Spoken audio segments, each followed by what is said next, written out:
Burger. Gattu Chinki હમણાં જ સ્કૂલેથી ઘરે આવ્યા હતા અને ટીવી જોતા જોતા લંચ કરતા હતા. ત્યાં જ ડોરબેલ વાગે છે. મમ્મી જેને બારણું ખોલે છે. મમ્મીની એક ખાસ ફ્રેન્ડ ઘણા દિવસો પછી ઘરે આવી હતી. નમસ્તે આંટી.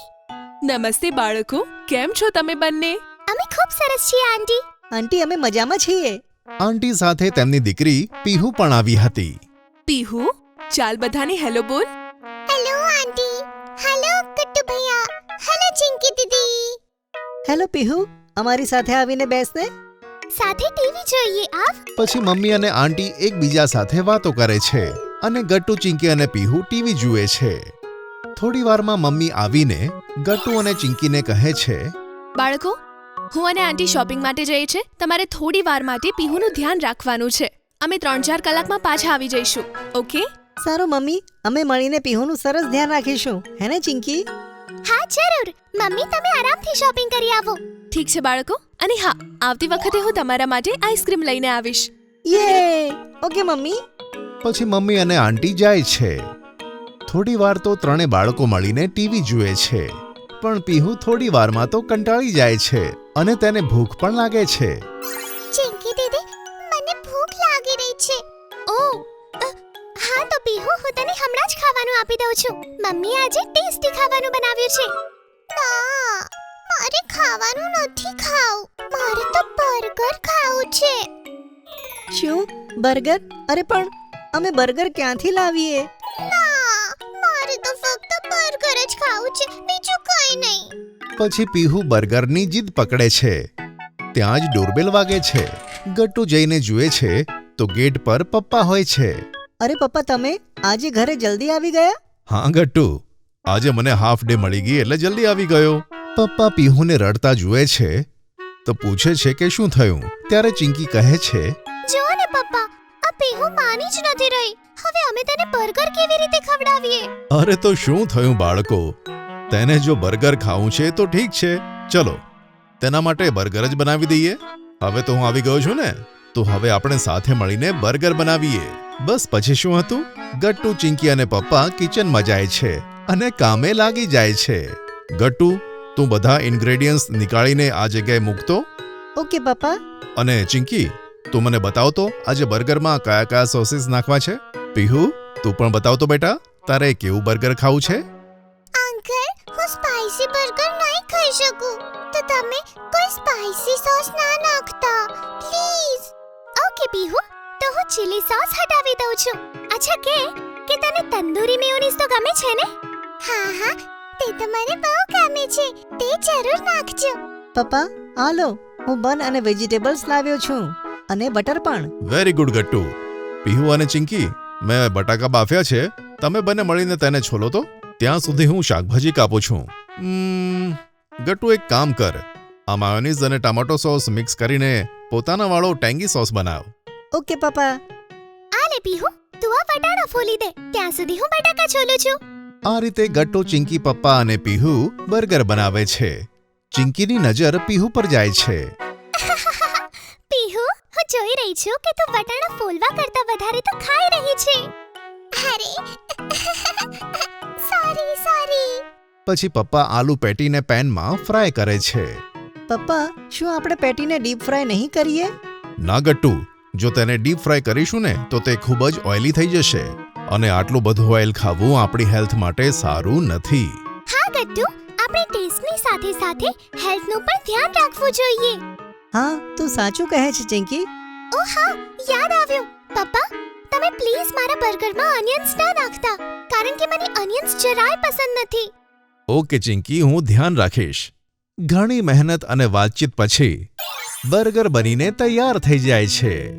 આખરે આપણું બર્ગર બનીને તૈયાર થઈ ગયો. ચલો તેને સર્વ કરીએ. પપ્પા પ્લેટમાં બર્ગર મૂકે છે. ત્યાં ડોરબેલ વાગે છે અને ગટ્ટુ દોડીને દરવાજો ખોલે છે. અરે વાહ મમ્મી, તમે એકદમ સાચા સમય આવ્યા છો. અમે બર્ગર પાર્ટી કરવા જ જતા હતા. ચલો સાથે મળીને ખાઈએ. અરે, આ બધું શું છે? પણ મેં તો ખાવાનું બનાવ્યું હતું, તો તમે લોકોએ બર્ગર કેમ બનાવ્યા?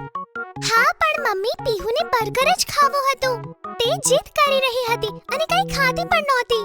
અરે પીહુ, આ તો બહુ ખોટી વાત છે બેટા. તે બધાને હેરાન કેમ કર્યા? તારે ખાવાનું ખાઈ લેવું જોઈતું તું ને બેટા.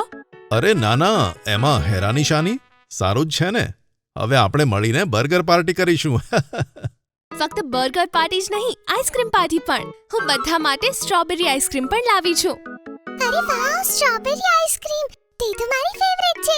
આજે બહુ મજા આવશે. ચાલો હવે તમે લોકો આરામથી બેસો. ખૂબ કામ કરી લીધું તમે લોકોએ. હવે પછીનું કામ અમે લોકો સંભાળી લઈશું. હા ભાઈ, હું ખરેખર થાકી ગયો છું. પછી બધા મળીને બર્ગર અને આઈસ્ક્રીમ એન્જોય કરે છે. અરે વાહ, આ બર્ગર તો ખરેખર ખૂબ જ ટેસ્ટી છે. હા, પીહુની જીદના કારણે અમને પણ આટલું સરસ બર્ગર ખાવા મળ્યું. Thank you. Please enjoy yourself. Gattu, Chinki અને પીહુએ ઘણી મહેનત કરી છે આજે. હો, મને તો લાગે છે કે પીહુએ હેલ્પની જગ્યાએ તમારું કામ વધારી દીધું હશે. અરે નાના, એવું તો બિલકુલ નથી. કેમ પીહુ, બરાબર? હા, હવે તો હું પાક્કું સમજી ગઈ છું કે પીહુએ કેટલી મદદ કરી છે. અરે પીહુની સૌથી મોટી હેલ્પ તો એ જ હતી કે તેણે આ જીદ કરી, નહીં તો આ પાર્ટી થવાની જ ક્યાં હતી. પછી બધા એક સાથે પીહુ તરફ જુએ છે અને પીહુ એક નાનકડી પ્યારી સ્માઇલ આપે છે. અને આ સાથે આજે બર્ગર પાર્ટી એન્ડ થાય છે. મમ્મીએ બનાવ્યા ઇડલી ઢોસા. આજે મમ્મી પપ્પા સાંજ સુધી ક્યાંક બહાર ગયા હતા. સ્કૂલેથી આવ્યા પછી ગટ્ટુ અને ચિંકી પોતાના નેબર આંટીને ત્યાં લંચ કરવા જતા રહે છે. ચિંકી, જોરથી ભૂખ લાગી છે. ખબર નહીં આંટીએ લંચમાં શું બનાવ્યું હશે. હા ગટ્ટુ, મમ્મી તો રોજ ટેસ્ટી લંચ બનાવે છે. આજે આપણે પહેલી વાર કોઈ બીજાના ઘરે ખાવા જઈશું. ગટ્ટુ ચિંકી વાતો કરતા કરતા આંટીના ઘરે પહોંચી જાય છે અને બેલ વગાડે છે. આવો ગટ્ટુ ચિંકી, હું તો તમારા બંનેની જ રાહ જોતી હતી. આજે મેં તમારા માટે ઈડલી અને ઢોસા બનાવ્યા છે. વાવ આંટી, મને તો ઇડલી બહુ ગમે છે. અને મને ઢોસા. હા તો આવો ને બેટા, જલ્દીથી હાથ ધોઈ લો. હું જમવાનું પીરસું છું. તે બંને જણા તો ઇડલી ઢોસા ખાઈને ખૂબ જ ખુશ થાય છે. આંટી, આટલી ટેસ્ટી ઇડલી તો આજ સુધી મમ્મીએ પણ નથી બનાવી. અને આંટી, આ ઢોસા પણ બહુ જ સરસ છે. અરે વાહ બેટા, હું તો ખુશ છું કે તમને ખાવાનું ભાવ્યું. લો, વધારે લો, મન ભરીને ખાઓ. ગટ્ટુ ચિંકી મન ભરીને ઇડલી ઢોસા ખાય છે અને પછી આંટીનો આભાર માનીને પાછા પોતાના ઘરે આવે છે. સાંજ પડતા મમ્મી પપ્પા પણ આવી જાય છે. મમ્મી, તમને ખબર છે આજે આંટીએ ઇડલી અને ઢોસા બનાવ્યા. અને મમ્મી, એમને બહુ જ ટેસ્ટી ખાવાનું બનાવ્યું હતું. ખરેખર મજા આવી ગઈ હતી. અરે વાહ બેટા, આ તો સરસ વાત છે કે તમને ખાવાનું ગમ્યું. તો બાળકો, પેટ ભરીને ખાધું હતું ને? તો શું પપ્પા, ગટ્ટુએ તો 5 ઇડલી ખાઈ લીધી. ચિંકીની વાત સાંભળીને બધા હસી પડે છે. બીજે દિવસે સવારે જ્યારે ગટ્ટુ અને ચિંકી ઉઠે છે ત્યારે જુએ છે કે મમ્મીએ બ્રેકફાસ્ટમાં ઇડલી અને ઢોસા બનાવ્યા છે. અરે આ શું મમ્મી, તમે પણ અમારા માટે ઇડલી અને ઢોસા બનાવ્યા છે? તો શું બેટા, કાલે તમને આંટીના હાથના ઇડલી ઢોસા એટલા ભાવ્યા તો મને થયું હું આજે ફરીથી બનાવી દઉં. વાહ મમ્મી, આ તો તમે બહુ સારું કર્યું. ચલો જલ્દીથી બ્રશ કરી લો તમે લોકો, અને હું તમારો નાસ્તો સર્વ કરું છું. બંને બાળકો ડાઇનિંગ ટેબલ પર બેસીને ઇડલી અને ઢોસા ખાય છે. પણ તેમને આ ઇડલી અને ઢોસામાં તે મજા નથી આવતી જે આંટીમાં આવતી હતી. પણ તેઓ મમ્મીને ઉદાસ નહોતા કરવા માંગતા. વાહ મમ્મી, બહુ ટેસ્ટી બની છે તમારી ઇડલી પણ. હા મમ્મી, ઢોસા પણ બહુ જ સરસ છે. પણ મમ્મી બંનેના મોઢા જોઈને બધી વાત સમજી જાય છે. તેમને ખબર પડી ગઈ કે બાળકોને ખાવાનું પસંદ નથી આવતું અને તેઓ કહી શકતા નથી. અચ્છા ઠીક છે, ચલો હવે તમે લોકો સ્કૂલ માટે રેડી થઈ જાઓ. પછી મમ્મી વિચારે છે કે એવી તો શું કમી રહી ગઈ તેમના ખાવામાં કે તે ખાવાનું આંટી જેટલું સ્વાદિષ્ટ નહોતું બન્યું. ઘણું વિચાર્યા પછી તેઓ આંટીના ઘરે જાય છે. હલો ગટ્ટુ ચિંકીના મમ્મી, આવો. આજે હું તમારા ઘરે એક જરૂરી કામથી આવી છું. હા બોલો ને.